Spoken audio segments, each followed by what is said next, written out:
So I was scrolling down Billboard.com a few days ago, as I do sometimes to stay in touch with what's going on in mainstream pop music. And I came across an article titled Katy Perry's 143, All 11 Songs Ranked.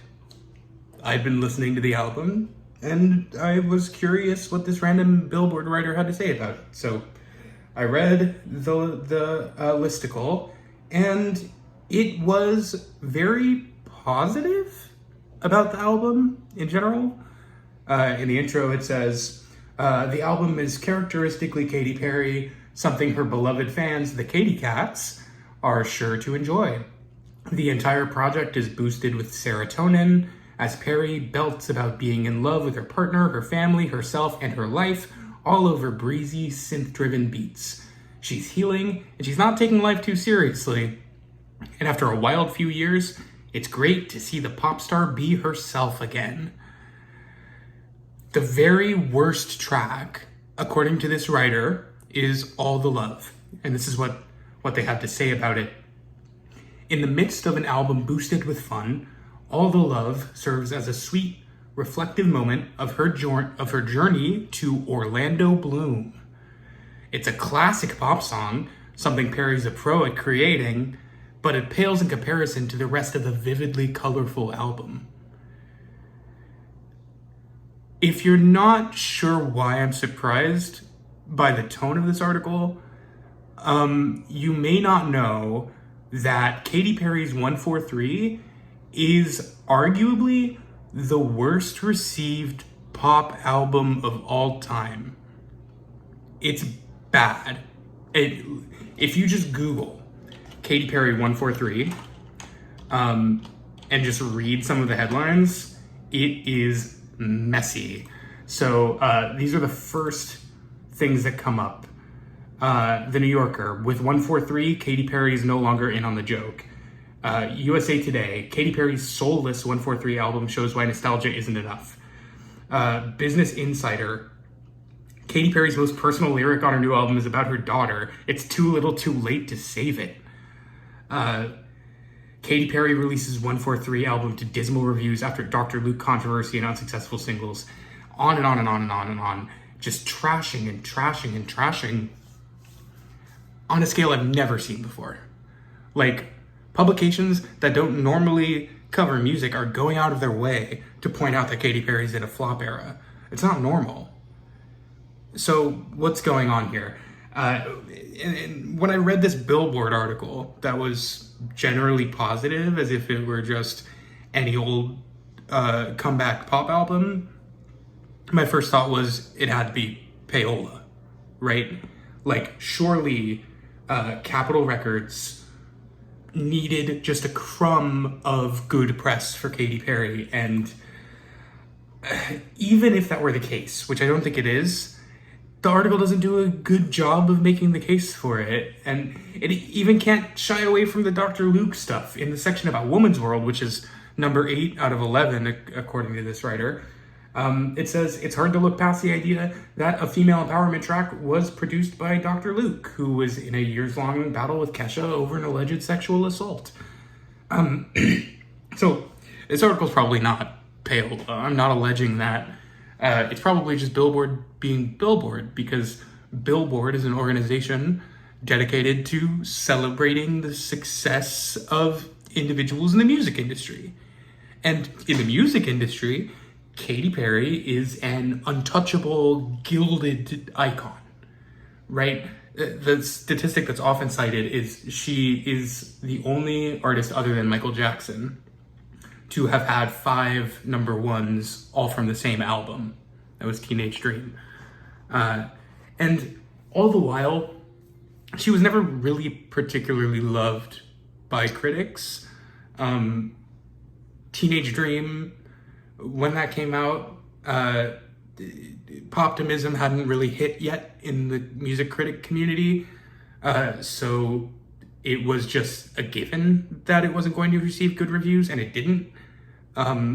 But since then, Poptimism has been kind to that heyday. You know, everyone thinks the Teenage Dream song is, you know, one of the best pop songs of the 2010s, and it's hard to really deny that. But going forward from there was Prism, which also received a bad critical response, but it was worse. And Prism is just an album that is Teenage Dream but less, essentially. It hits all the same bases and doesn't really add anything to Katy Perry's ethos or anything. It's just, it's fine, it's serviceable. Tangent, but remember when Katy Perry did like a promo interview where she said that Prism like was a shoegaze album? Am I the only one who remembers that? Then after Prism, of course, there was Witness, which for the time was an unprecedented critical and commercial failure. Now, if you haven't seen the Todd in the Shadows train records on Witness, definitely watch that. It's great. But the gist is, Katy Perry really struggled to adjust to a more dark and self-aware pop climate, post Lords Royals, I guess, was the big killer of the bold and colorful pop star that Katy Perry represented. And she had this whole thing where the album was deemed purposeful pop. And A, it didn't really achieve that goal. And B, even if it did, is there really an audience for purposeful pop from Katy Perry? Whipped cream Katy Perry. Whatever. Whether there was or not, the point is Witness tanked. And then, 3 years later, she comes out with Smile, which, was that album bad? I never listened to it. It seems like not a lot of people did. I have heard Never Really Over, which is like, I think the lead single and opening track, and it's great. It's one of my favorite songs of Katy Perry's whole career. So maybe the album's just good and nobody knows because nobody listened to it. But at that time, Katy Perry was talking a lot in interviews about her mental health and really opening up about how much of a struggle the Witness era was for her because of all of the backlash she had to deal with. And now, 4 years after Smile, we have 143. And this is the most anti-hype I've probably ever seen leading up to an album release, period. And anti-hype is the thing that happens sometimes. This year there was the Camila Cabello album, which, had that weird Jersey Club Playboy Cardi song that was really awkward. I kind of liked it, but people didn't like it. And all of the singles after that were really weak. So everyone was like, this album's going to be really bad. And then the album came out and it was really bad and didn't do well commercially and everyone clapped. And that's just the thing that happens sometimes in internet pop music fan circles. But this is just a new level. So, first there was Woman's World, lead single, introduction to this new era. And it's a women's empowerment anthem that's like set to a synthwave type beat that sounds really robotic. And it's a bad song. It's poorly written, just really flatly structured. The chorus is sharp and annoying and does this weird like chromatic thing that doesn't really seem like it fits with the rest of the song, and the lyrics are all about not really much at all, but just how being a woman is cool and women rule. And the video is also really cringe and gets a lot of reaction. She does the thing where she puts the gasoline pump in her butt and she's got robot legs and it's not really clear what's going on in the video. She's like, whatever. But point is, this awkward bad single, which would have been bad enough as it is, the main narrative becomes that Katy Perry is working on this song with Dr. Lucas Gottwald, who, as I alluded to earlier, is credibly accused of sexual assault. And I'm not defending Katy Perry at all, okay? But Dr. Luke is not blackballed, okay? He has hit singles still, like recently. There was Super Freaky Girl with Nicki Minaj. Perry, and then I think he was behind that really big Lil Durk song. I'm gonna look at his credits recently just to prove my point. Yeah, he was on the last Polo G album. He's still working with Kim Petras, obviously.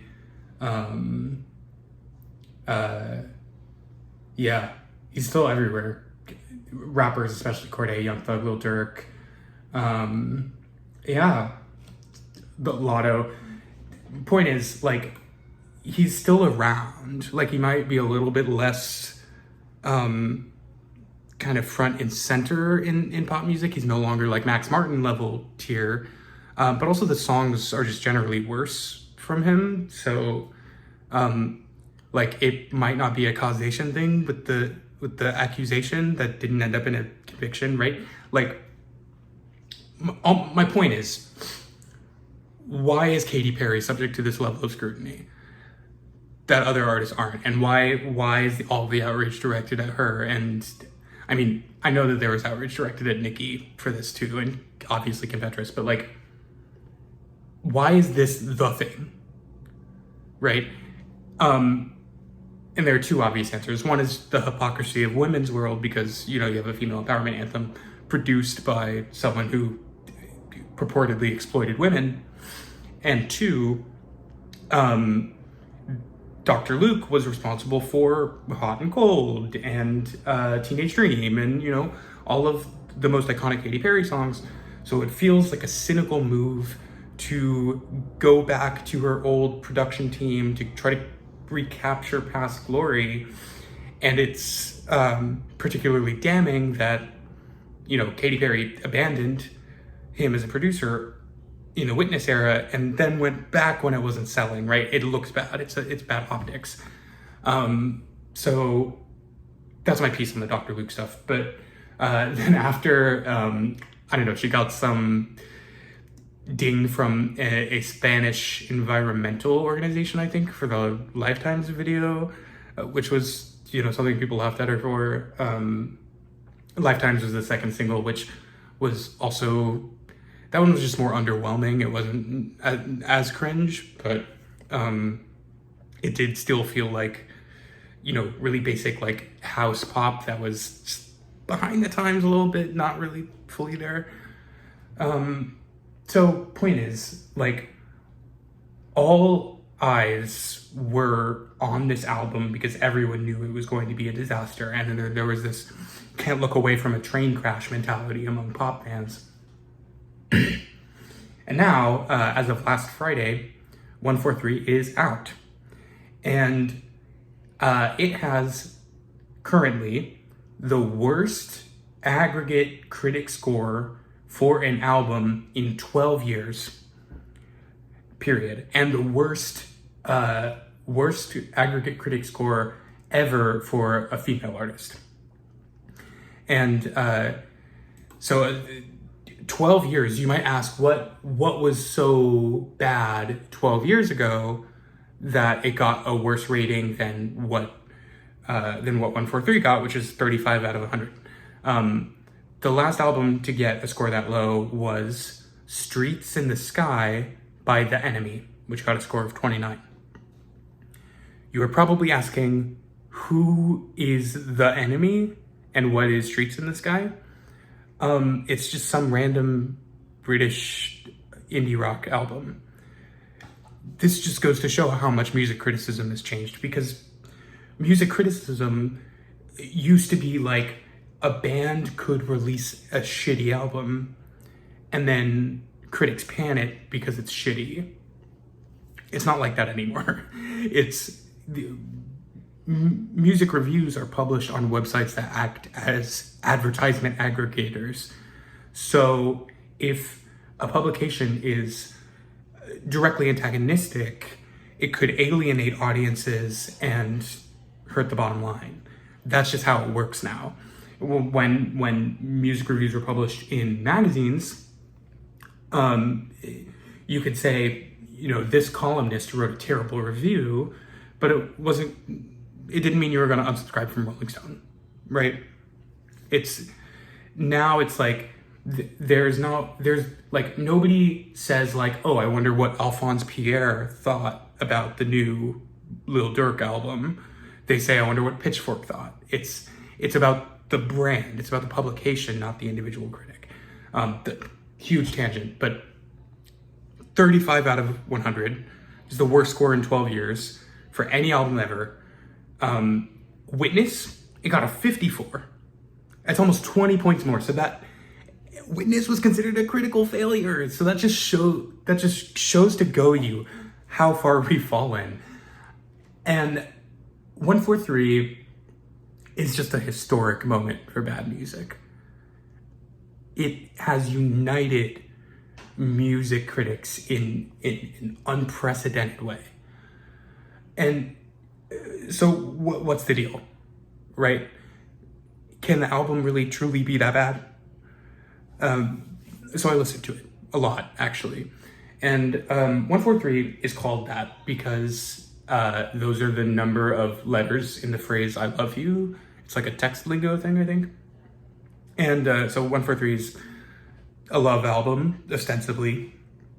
In reality, it's half songs about how it feels good to be in love, and the other half is about things, other random things, sometimes nothing.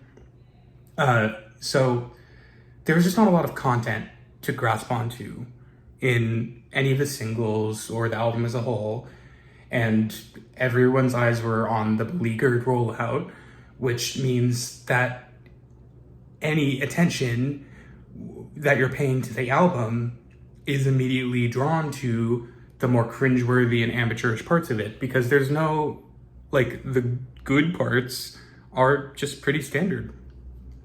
So what pops out is Katy being cringe. And in short, it's just Katy's lolcow era. She's just getting milked to shit. And I'm just gonna go through the track list with you and just share my thoughts. And as I do this, I will be grasping at straws to name things I like about the album. But spoiler alert, I actually do agree that it is quite bad. And so the straws I will be grasping at are wet paper straws that crumble as soon as I touch them. Okay? So track 1 is Woman's World. No matter how many times I hear this, her voice on the chorus is just painful to listen to. Just the melody, which is awkward. It does this weird like chromatic thing that doesn't fit at all with the start with this like the synthwave kind of verses, and the whole scansion of the she is at Vincent. It's so bad, I can't. And she's mother. She totally thought that this was gonna get played at the DNC. That's why it was released, right? Like, there's not really any other good explanation. But the DNC ended up being Charlie XCX themed, which I guess is a good thing. Jury's still out. And, the reaction to Woman's World was disgust and confusion. And many people asked, could this possibly be satire? Is she doing satire? And if so, what is she satirizing exactly? Is she satirizing like girl boss feminism? Is she satirizing the more pernicious aspects of how contextualizing female power in capitalism might be counterproductive to actually like advancing women's rights? No, that's not what it's about at all. It's not about anything. It's just, it's empty. And so maybe the satire is just that, you know, feminism, pop feminism is empty. Okay. So, you know, the conversation was going around, is this satire? And she puts out this weird promo video that is like behind the scenes, I guess, but she's just like standing on the set in her costume and with her like backup dancers, and she's staring at the camera. You need to watch this video, by the way. She's staring at the camera and is like, you go, girl. You can do it. You're a girl boss. See, women can do satire too. Yes, the hallmark of any good satire is when you have to make a video to explain that it's satire. It's just unbelievable. And again, if it's satire, what are you satirizing exactly? Because if you're just satirizing like a concept of feminism, that's bad. Because feminism is good.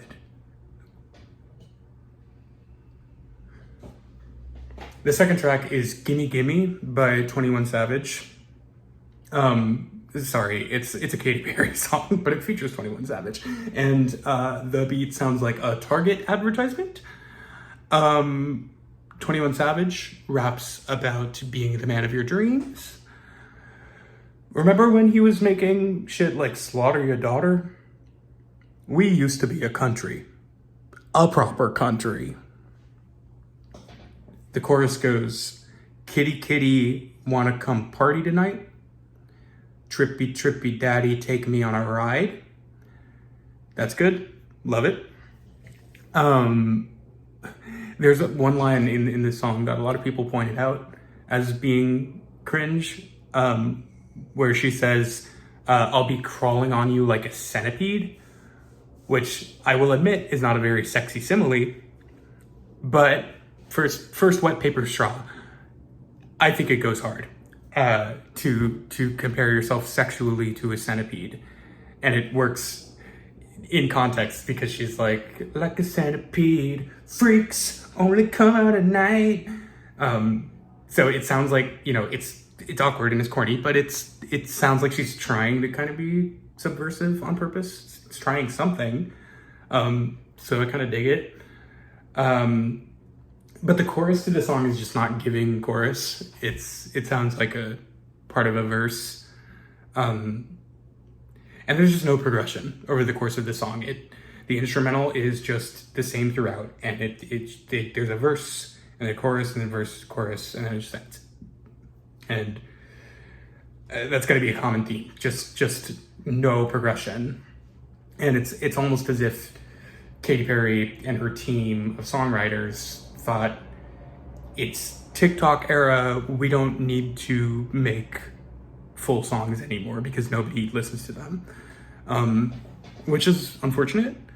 I think, you know, if I would start anywhere with like being a doctor to this album, if I was in the studio and they played this for me, I would say maybe let's just add some bridges to start. You know, just finish up some of these songs and maybe we'll have something. We'll get there. So there's some songs that are actually have decent bones. The third track is called Gorgeous, featuring Kim Petras. So this is the worst one on the album to me, because other tracks, some of them are boring, some of them are so bad it's kind of funny. This is the only one that just made me angry, because it's a fucking hyperpop song, but it feels bad to even call it that, because what it is just like pop rap song with some really quiet squeaking noises in the background. Like, wait, wait, wait, wait, wait, wait, wait. And it just makes me think about Sophie and how she will never get the credit she deserves for being such a pioneer. And like, the production is ripping off Unholy by Kim Petras and Sam Smith, which is in turn ripping off Sophie. So it's a Baudrillarian simulacrum in its fourth stage, right? Where it's just completely divorced from the reality of the promise of bubblegum bass music, which is like a true expression of warmth and confidence through pop music. This is none of that. It's got the little quiet squeaking noise to let you know that it's like that, but it's not. Katy Perry says, all my girlies pop off on the regular. Cringe, no other word for it. There's one part where she goes, I know that you want a touchdown. And she sings that line like it's like a play on words or something, but nobody said anything about football. It's not a play on words. Why did you even say that? And Kim Petras, I mean, she loses 100 aura just appearing on this song. I don't believe her swagger at all. She just sounds kind of mean. Because this is a song about being cool and pretty and rich, by the way. Track 4, I'm His, He's Mine. The most popular reaction to this song is, oh great, another song that takes a really obvious sample and just copies it and repurposes it without adding anything. And I'm not gonna lie, I'm completely ruining my own credibility here, but I'd never heard the song it samples before. It samples a certain song by the artist Crystal Waters that's subtitled She's Homeless. And I listened to that song and it's great. It is a classic house pop track from 1991. And what this Katy Perry song does is it takes the organ riff that is from the Crystal Waters track and replaces the house beat with a quantized trap beat, which adds literally nothing and is only a downgrade, only makes the song sound more stale. And like, okay, if I hadn't heard the origin of that sample, this would probably be a highlight for me. Katie's rapping on this track. She's rapping, and I actually don't find it that cringe. There's another wet paper straw for you. And she has that line about sleeping in his sweatpants. I think that's cute. I think it's cute. And Doechii is featured on it. And she's great. Adds a lot. Very charismatic. Creative on the mic. Narcissistic.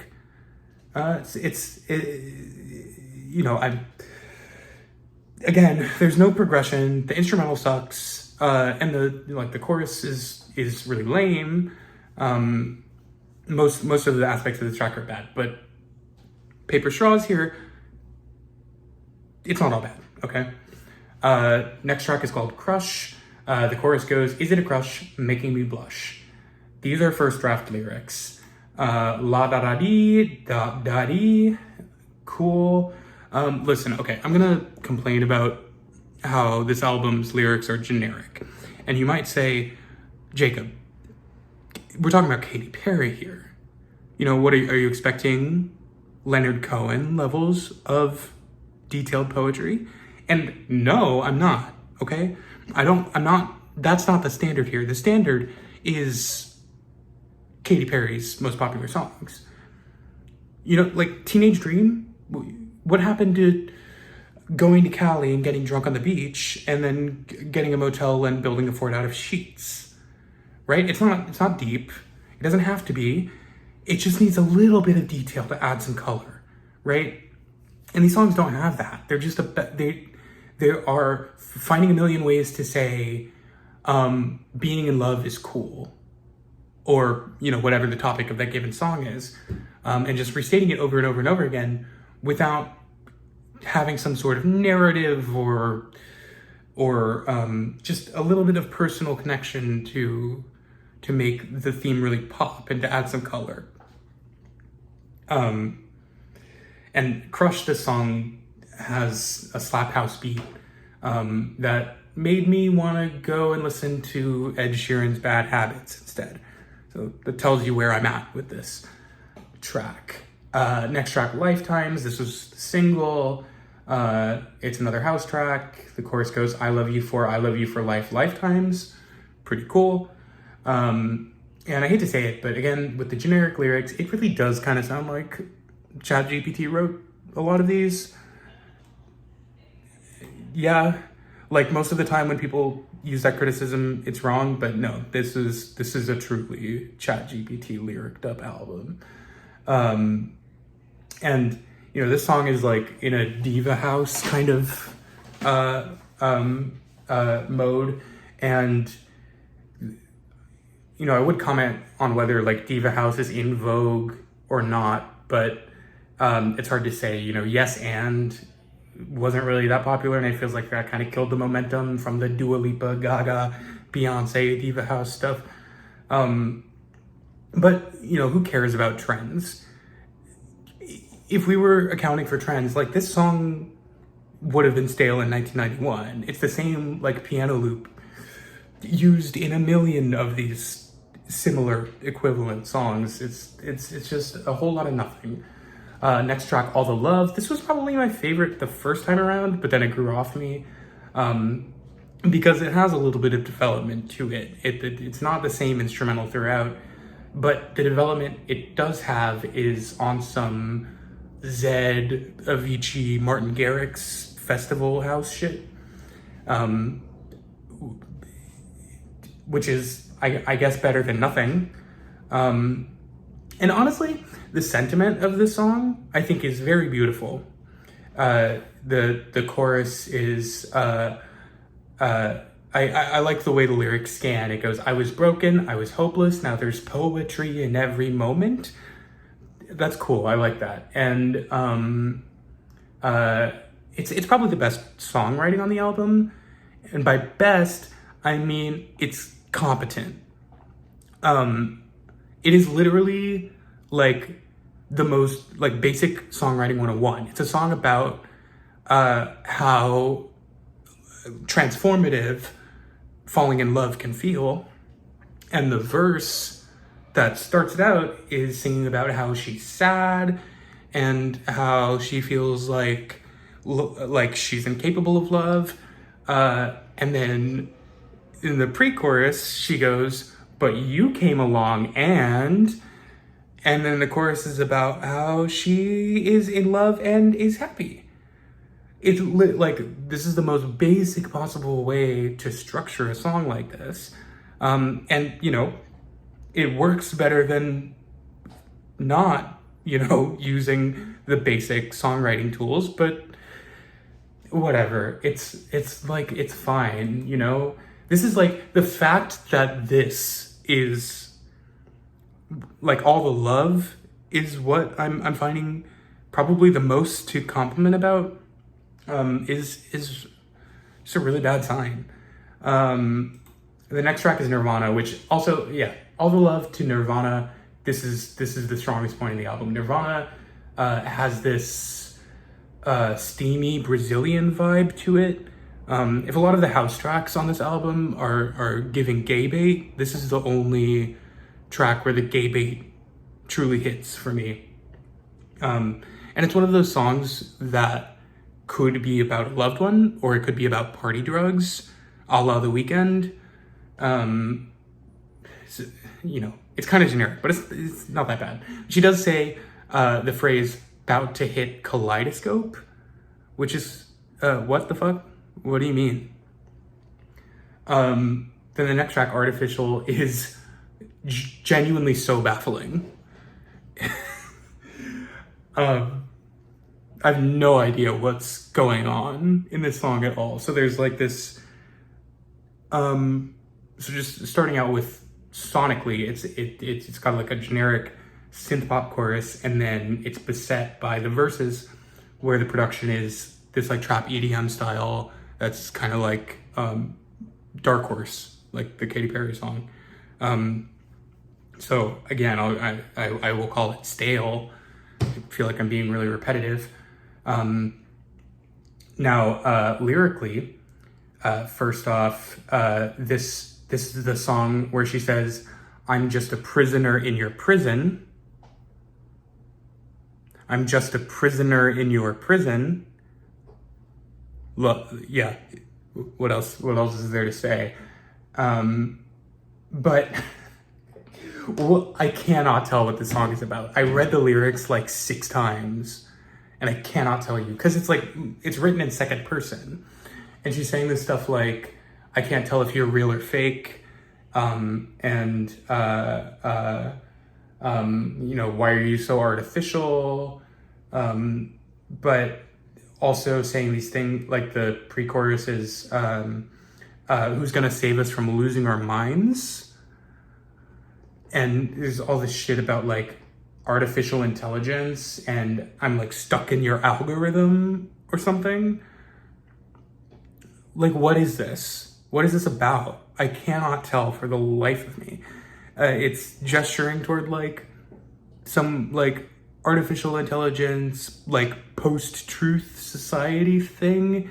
I think it's trying to like tap into like how Katy Perry often like stylized herself in like Hunger Games type shit. She's into like teen dystopia. This feels like it's meant to be like a teen dystopia song, but there's no like narrative to it at all. There's no good guys, bad guys.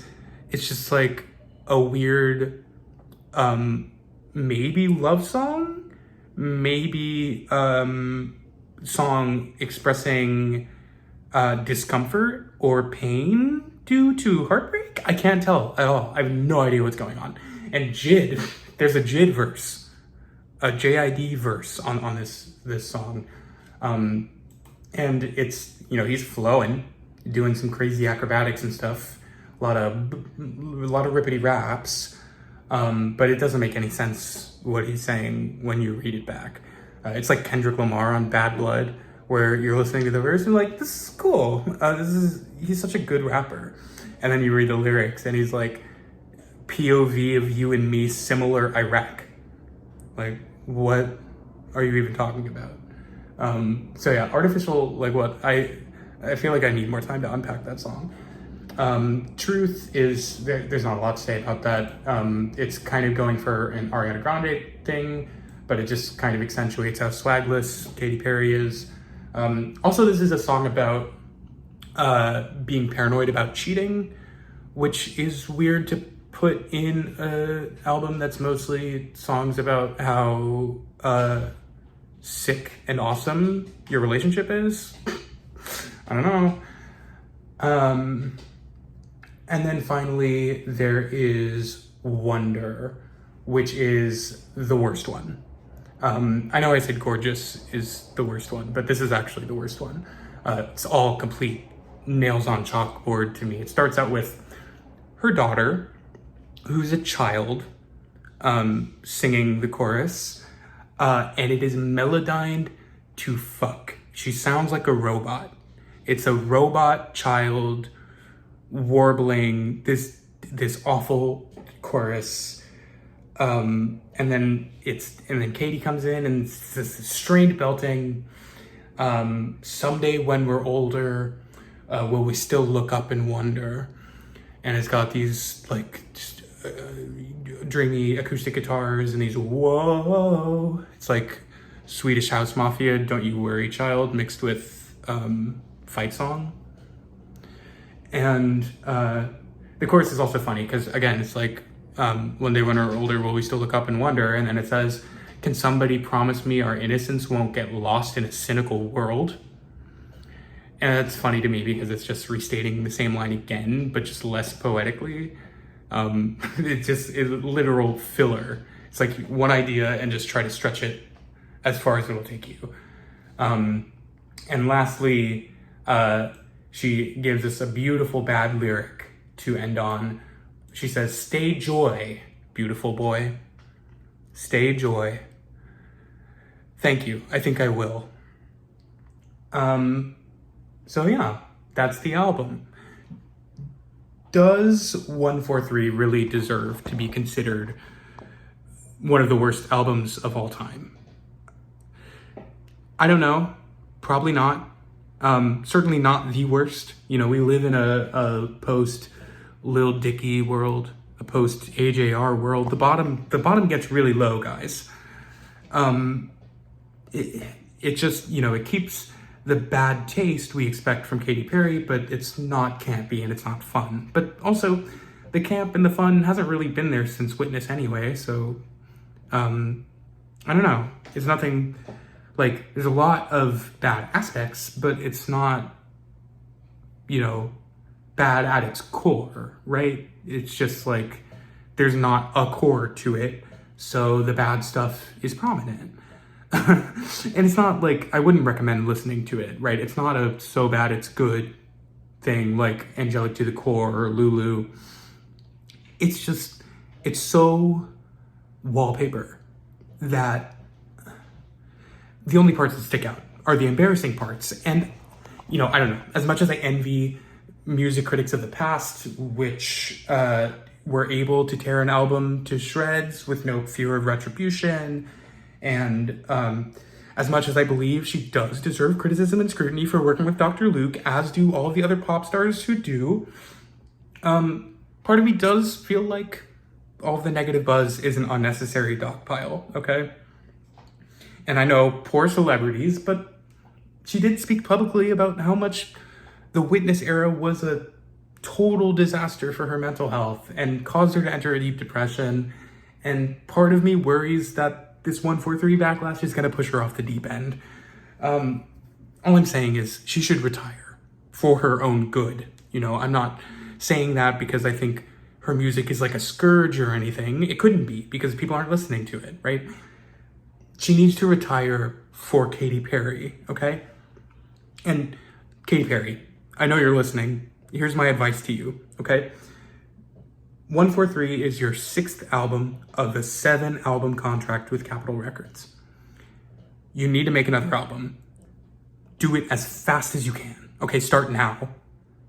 And just slap something together, you know, and have it be, you know, if you have to choose, make it like soul-searching piano ballads, you know, go the Nelly Furtado route, right? And then once that album is out, do as little promotion as Capitol will allow, and then just go to Barbados and relax. And please, for the love of God, do not collaborate with anyone accused of sex crimes. Okay?